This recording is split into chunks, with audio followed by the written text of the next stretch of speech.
చూపించినవి ఆయన రాకకు 1300 సంవత్సరాల క్రితం నుంచి రాయబడినటువంటి లేఖనాలు ఇవి క్రీస్తు కోసం ఆయన వచ్చిన తర్వాత తన అనుచరులు రాసుకున్న పుస్తకం అని అనుకుండేరు పొరపాటున. కాదు, 600 పైచులకు సంవత్సరాల క్రితం, ఆ తర్వాత దానికంటే ముందు 1300 సంవత్సరాల నుంచి రాయబడుతున్నటువంటి లేఖనాలు ఇవి.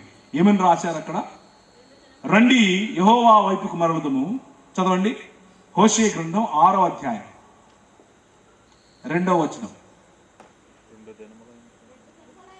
2 దినములైన తరువాత ఆయన మనలను బ్రతికించును, మనము ఆయన సముఖమందు బ్రతుకున్నట్లు 3వ దినమున ఆయన మనలను స్థిరపరచును. మనుష్యులందరికీ పునరుత్థానం, మనుష్యులను తిరిగి జీవింపచేయటం, ఎప్పటికీ చనిపోనటువంటి శరీరం, ఎప్పటికీ నశించనటువంటి శరీరాన్ని ఇవ్వటం కోసం ప్రణాళిక వేశాడు.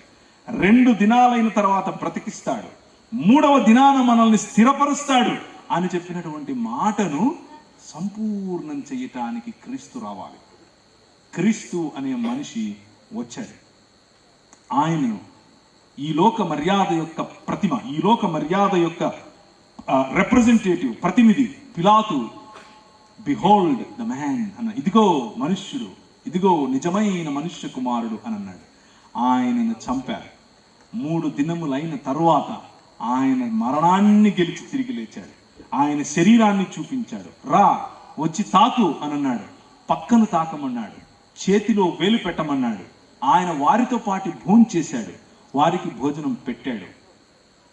500 పైచిలకు ప్రజలకు ఆయన కనిపిస్తూ వచ్చాడు. కారణం ఏమిటి అనంటే ఆయన సశరీరుడై తిరిగి లేచాడు.